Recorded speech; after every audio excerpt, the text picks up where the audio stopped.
Today on OC News, the suspect who shot the United Healthcare CEO is now on trial. A fire in Malibu burns over 4,000 acres.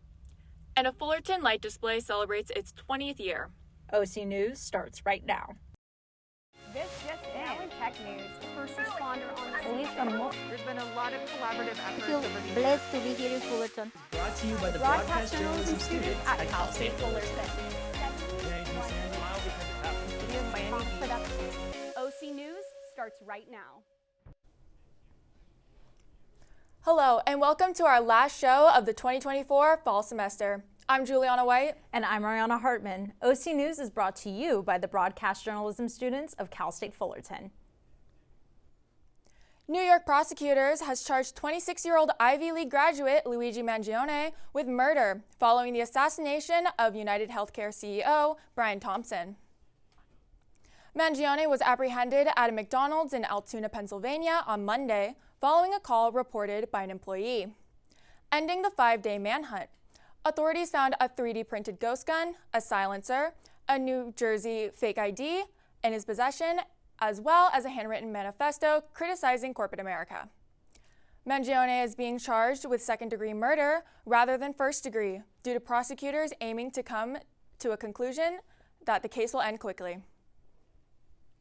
Campus student leaders reaffirmed their support for an initiative that would increase student fees to provide more wellness resources. Reporter Emily Wilson has the story.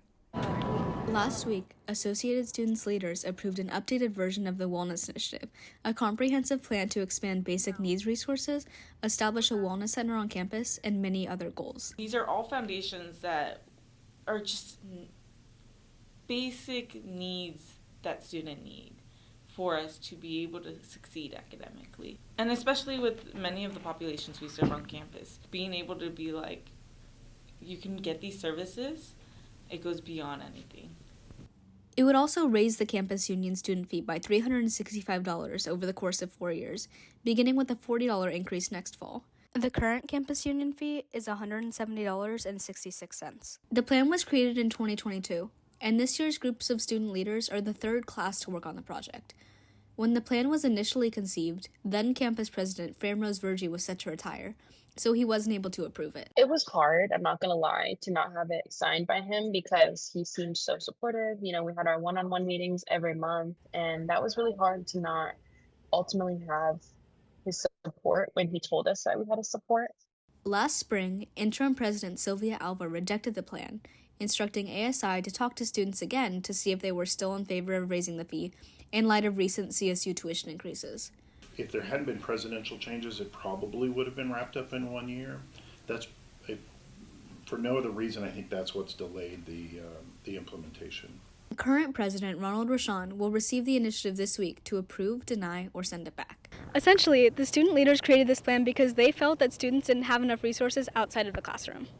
They argue that a student fee increase is necessary to find funding and that the benefits are worth it. In the current state of California and the budget, there's no other way to get resources to do it. And that, I think, is what led most of the student body to give like a 2-to-1 support for the ASI Student Wellness Initiative. The initiative could fund a long list of projects, including expanded club funding, a fall concert, and more ASI scholarships next fall. In its first year, it'll also begin plans for expansions of the Student Rec Center, the Titan Student Union, and a building of the Wellness Center on campus. They expect that construction to be completed in the 2028 to 29 school year. The benefits outweigh the cost of it. This will change everyone's lives on this campus. Everyone. Over the next 4 years, it'll be completely up to ASI student leaders to oversee the execution of the project. This is Emily Wilson with OC News.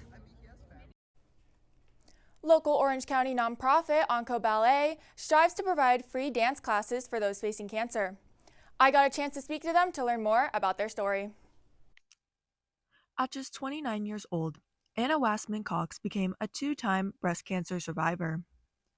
Even after 11 rounds of chemo, 25 rounds of radiation, and numerous surgeries, Anna found another way to heal by returning to the ballet bar. When I was going through my recurrence, I found that I missed ballet and just missed kind of moving and wanted to try something again. And while I was doing ballet while going through treatment, I was like, wow, this is really helpful for me. I wonder if this could be helpful for others as well. As a retired professional ballet dancer wanting to help others, Anna brought her idea to life, creating the Onco Ballet Foundation, a nonprofit organization dedicated to offering free ballet classes to those facing cancer. Our classes are definitely very modifiable. So no matter what level you're at, whether you've taken a ballet class before or never have had experience, we make sure that everybody feels comfortable and confident in the class and is able to do the movements, whether it's like the full movement or they have modifications for the moves too. These are more than just basic level dance classes. It's a combination of medicine and art. The founder, Anna Wassman, consulted with psychologists and physical therapists and went to a brain dance training to learn about neuroplasticity in the brain. And she's put a lot of thought and care into this curriculum, and I think that's why it works. During each class, Anna and other teachers at Onco Ballet see the positive effects of their lessons in every student, both physically and mentally. But really, it's just giving people that opportunity to finally just stand up tall again after going through treatment, where maybe that's something that didn't come as naturally to them anymore.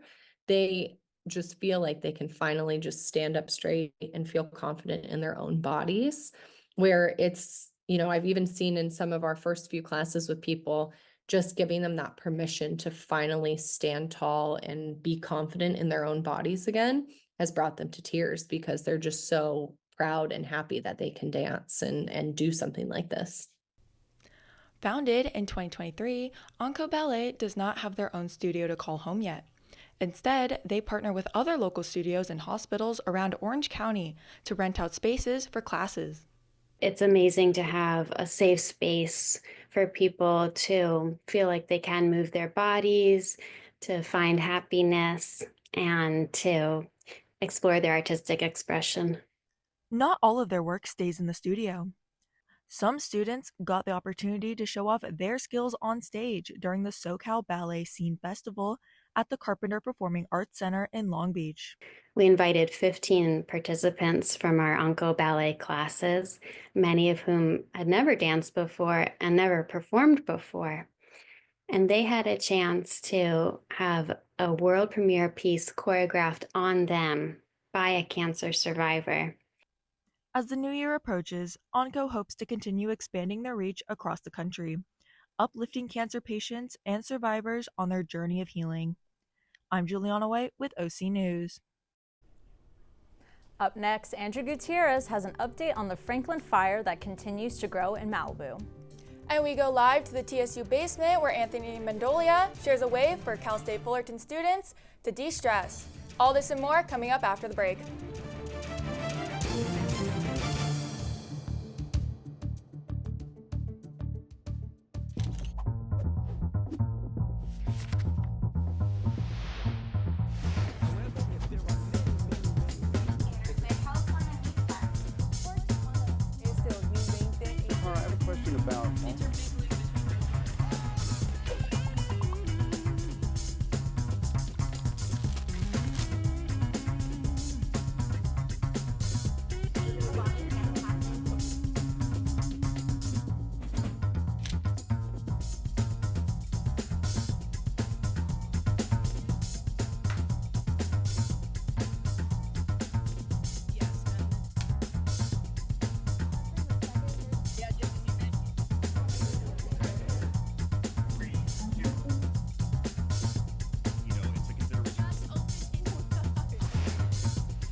Hey world, I have a quick message. It's about safe driving. All right, let's go.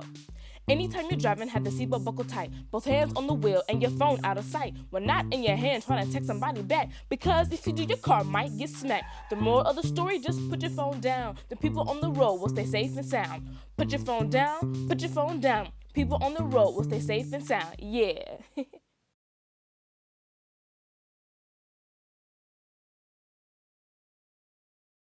What does it take to discover the greatness within you? It takes resilience. When I first got to Cal State Fullerton, I felt lost. Then I found my community. It was like a caring family cheering me on. I wasn't sure about being a chemist. My professor showed me I could. People believed in me here, and I learned to believe in myself. Discover the resilience within you at Cal State Fullerton. Now we head over to the weather report. Andrew, how's the weather looking over there? Ariana, after a few windy, dry days, we have some changes on the way. As we take a look at right now outside, we had a nice 65 degrees with a low of 52 tonight. Right now, 24% humidity. And there's a slight breeze. You might not feel it because it's only 2 miles per hour and it's in a west-southwest direction. And if you were to take a look outside right now, you might see nothing but darkness because sunset was at 4:43, sorry to tell you. But as we take a look into the next 5 days, how you doing? Because when you see temperatures this low, just know upstairs I keep the winter coats. Bang bang. Starting with tomorrow, 60 degrees all the way through into the rest of the week is where we keep all of our temperatures in the 60s, and we only get into the 40s even for the low. So it's nice and cool. And some may say it's too cold, but don't worry. It only gives me a reason to drink 4 cups of coffee a day. So I'm excited. I don't know about you.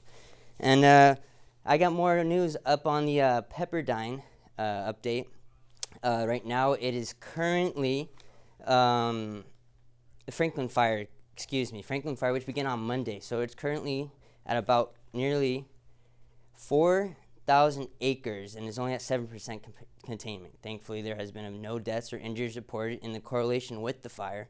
Local fire departments are looking to take advantage of the more cool and humid weather coming up to help them contain the fire as well. Celebrities like Cher and Dick Van Dyke have had to evacuate their homes, but looks like only going forward we're going to get some more good news. But that was it for the weather today, and that is it for me for the semester. So back to y'all at the desk. With final weeks upon us, ASI is giving students free activities to help de-stress. We go live to Anthony Mendolia for more. Thank you, guys.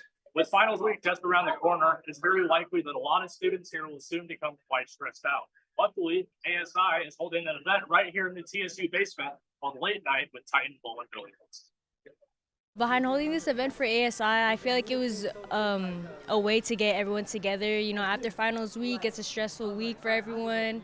I feel like it's just like a chill get together for everyone to have fun after a stressful week. Oh yes, because we know how stressful it is for people to do finals, and I love playing games and doing video games, so definitely this late night bowling thing is definitely taking my mind off of finals. Sure. It was kind of a getaway for students, especially for the TSU, where many students come to study, you know, hang out with their friends, and I feel like adding the billiards and the bowling night was a good idea to incorporate fun after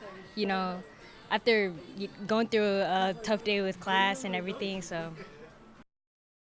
Late Night will be held right here in the TSU basement from December 16th to December 19th from 10 p.m. until 1:30 a.m. If you're here studying late on campus and you need a nice little study break, come right down here to the TSU. For OC News, I'm Anthony Mendolia. We now go to Daniel Arceo Rodriguez with updates on the Cal State Fullerton men and women's basketball games and a heartwarming story about a child's dream to play baseball. Thank you, Ariana. Starting off, it was a bittersweet past week for the CSUF men's basketball team. The Titans hosted rival Cal State Long Beach in their conference opener last Thursday, but fell 73-56. Despite perfect nights from senior John Mackey Square and sophomore Kendrick DeLuna, the Titans struggled from 3, shooting just 1 for 13 from beyond the arc. On Saturday, the Titans traveled to UC Riverside for their second conference game. It was a close battle, but they fell short, losing 75-68. Junior Caleb Brown led the team with a strong 17-point performance. And last night, back at Titan Gym, the Titans faced La Sierra and secured a 61-55 victory. They capitalized on free throws, shooting 19 for 24 from the line, and improved their overall record to 3-8. The Titans will end 2024 without a conference win, as their next conference game is scheduled for January 2nd, when they host Cal State Northridge at Titan Gym. The Cal State Fullerton women's basketball team also faced a tough start to conference play. The Titans visited rival Long Beach State last Thursday, where the Titans fell 67-56, despite a 21-point performance from junior Elias Stanton and a double-double from senior Aichel Hernandez. The team struggled to score, shooting 28% from the field. In Saturday's game against UC Riverside at Titan Gym, the Titans fell short in their second conference game, 65-59. Aichel Hernandez continued to dominate for the Titans with a huge 16-point, 6-rebound, and 5-block game. They will also leave 2024 0-for-4 in their conference play and will visit Cal State Northridge on January 2nd for their next Big West game. Switching from basketball to baseball, I recently met a young little leaguer with type 1 diabetes who is inspired by MLB pitcher Nick Lodolo. For little leaguer Gregory Pruitt III, baseball is more than just a sport. It's his dream. A chance meeting at a Long Beach restaurant led to an unexpected connection with MLB pitcher Nick Lodolo, inspiring Gregory to aim even higher while facing the challenges of type 1 diabetes. And one day we were eating at a restaurant and a family had a really cool purse, a woman. And so we started talking to her about the purse to find out it was Nick's aunt, uncle, and grandma. And so we started talking to them and we got grandma and aunt's phone number and have stayed in contact with them since. But what makes this connection even more special is something the Lodolo family shared during that dinner. Nick's younger brother also lives with type 1 diabetes. It's a bond that resonated deeply with Gregory and his family. Honestly, I felt shocked because this is not really a common thing. So just knowing another diabetic is oh my God, because I finally have another baseball player that can relate to me. That shared experience sparked a lasting connection, and just weeks later, Gregory received a surprise in the mail, a care package from Nick Lodolo himself. Then he received the care package from him, which came with a hat, a lanyard, a few baseball cards, and I believe some pins. For Gregory, the care package was more than just gear. It was a reminder that his dreams are possible and worth chasing. Ooh, he's inspired me by when I started baseball. I've always been wanting to be a pitcher, and then getting to meet him, knowing he's a pitcher, it really made me want to just strive more to get on that mound. My goals would have to be to, of course, be a pitcher, at least hit one home run in my career, and make the coaches proud. For Gregory, baseball isn't just about following his dreams. It's about embracing what makes him unique. Honestly, it's kind of cool, but also kind of frustrating. Cool because oh hey, I get to brag about something to the other team, but kind of difficult because sometimes my glove would kind of get caught on the line and stuff. And then that would happen and I'd have to call time just to try to get unstuck. To see that no matter what, you can inspire to be anything, doesn't matter what life or what cards you're dealt, you can push through and still inspire and grow to be anything and become something no matter what. Honestly, if they were to play baseball, I would tell them, make sure you have a screensaver on your pump, wear a case at all times, be in sports mode, and just have fun. Gregory's story is just one example of how baseball is more than just a sport. Inspired by Nick Lodolo and his family, Gregory is chasing his dreams and proving that anything can be possible. Reporting for OC News, I'm Daniel Rodriguez. It was truly an honor getting to meet little Gregory. Then that'll do it for sports today. Back to you ladies at the desk. Thank you, Daniel. Coming up after the break, an in-depth look at one of Cal State Fullerton's most prestigious athletes. And with the holiday season right around the corner, Fullerton is getting festive. Stay tuned.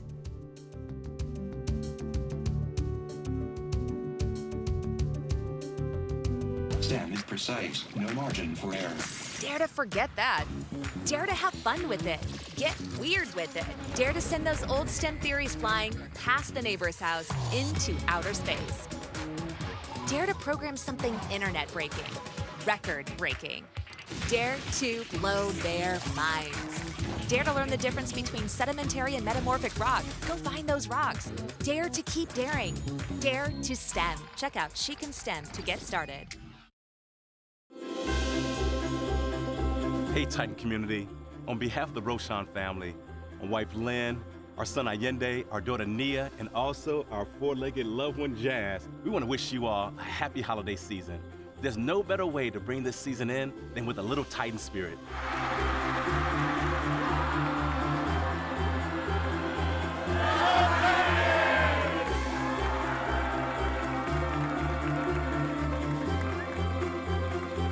Cal State Fullerton, thank you for receiving my family with such grace and joy and open arms. Our first semester has been nothing short of spectacular. As we go into the holiday season, I celebrate each and every one of you all for what you do to serve our student body. I've come to a campus where people care about each other, where resiliency is a part of the DNA, and where students are first at every single turn we take. Students coming from all backgrounds, all places, all corners of the globe to make our world a better place. I am so thankful for this opportunity to serve as your president. I wish each of you a happy holiday season. Come back here ready to serve.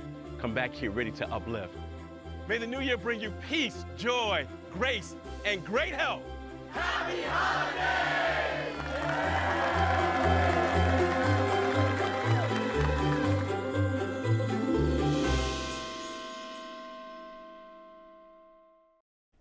Fullerton has a superstar in the making. Davina Zan just won her second consecutive Big West Golfer of the Month award, and Andrew Gutierrez had the opportunity to speak with her about these accomplishments. To picking up the sticks at a young age and winning junior tournaments, to taking off the layers to move to Southern California to chase her dreams from her home country of England, Davina Zan is a star. Last season, Davina earned the accolade of All Big West First Team and was also named the Big West Golfer of the Year. Now a junior, and although she's used to winning, Davina is very proud of the honor she earned last season as a sophomore. So in my sophomore year, I was all first team and Big West Golfer of the Year, which was a really big achievement for me since I've been working really hard to just over summer and over winter, especially coming back after not playing so much and practicing, so knocking off the rust in spring and bouncing back is like a big thing for me. Moving to California was an adjustment, but allows for more opportunities for Davina to play the game she loves. One of the many things I like about being here is the weather and all the playing opportunities I get, since you can play golf all year round and the course is always in good condition, and it's definitely a lot warmer than back home. Not only does Davina get a lot of recognition on the course, but she gets a lot of recognition off the course as well. Teammate Luis Dahl has some kind things to say about her teammate and what makes her so great. I've been teammates with Davina for 4 months now, and one thing I really like about her is that we can do stuff outside of golf, which is important to me. And on the course, she's really supportive and she's a great player, which makes me motivated to be a great player too. I think what makes Davina a great player is her confidence and just the level of skill. Like, you can tell that when she steps on the tee, she knows she's going to hit this shot really well, which is something I adore watching and something I wish I could do too. And before our time on the course together was over, I had to make sure I hit Davina with the hard-hitting questions such as favorite on-course snack and what her favorite club was. My favorite on-course snack would be probably dried mango, since I don't eat much on the golf course. And my favorite club is probably my 8-iron. The women's golf team is currently in a short winter break off season, but Davina says she can't wait to get back out there to compete with her teammates again. Here's to more tap-in birdies and trophies for Davina. Now we head over to the latest news and entertainment. Lena, what's the scoop? Thanks, Juliana. There's a lot going on in the world of entertainment, including Selena Gomez's recent successes and Jay-Z's appearance at the Mufasa: The Lion King premiere. Look at her now. Singer and actor Selena Gomez took the lead in the recent film Emilia Perez on Tuesday during the Academy Women's Luncheon. Selena was honored with an award for the role. She spoke to highlight the importance of mental health and advocated for underrepresented communities. She shared, quote, "It's about taking action to ensure underrepresented communities have access to mental health resources," end quote. Selena has publicly spoken about her mental health struggles, relieving that she had been diagnosed with bipolar disorder. She also shared how important it is for her to take on such a significant role like Amelia Perez, hoping to amplify women's voices through music, film, and life. The Carters made a public appearance at the premiere of the Mufasa: The Lion King on December 9th, one day after rapper Jay-Z publicly denied a rape allegation made against him. Jay-Z has been accused of raping a 13-year-old girl 24 years ago in a civil lawsuit filed in October.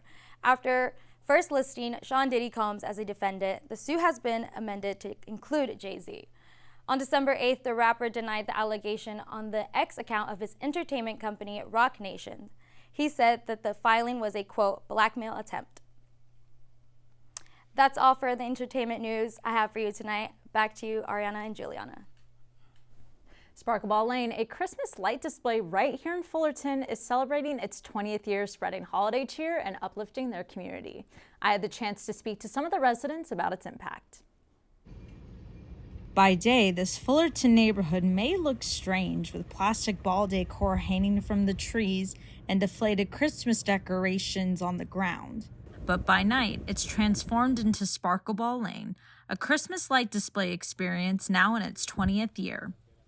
Sparkleball Lane began in 2004 between 4 neighbors, neighborhood resident Robert Pillen being one of them. So that year we went ahead and we bought supplies collectively to give the balls and all this to our neighbors, to the first 22 neighbors. Really tried to just enjoy it as our thing on our 500 block. A lot of neighbors started asking, so once it started expanding, we passed along the formula and started showing people how to do it. Throughout the years, 1 block on North Yale Avenue turned to 2, then 4, and now 9 blocks participate in the experience every year. While well known throughout Fullerton, they began to go viral online last year, leading them to adapt to the changes. With it going so viral on Instagram, it really had a side effect of the trash being left behind. So what we did to battle that this year is I spread out, approximately 10 to 15 trash cans, and it seems to be helping out a lot. Combined, there are over 1,500 sparkle balls that adorn the street trees. Golf carts are also rented for residents to decorate and participate in their weekly golf cart parade.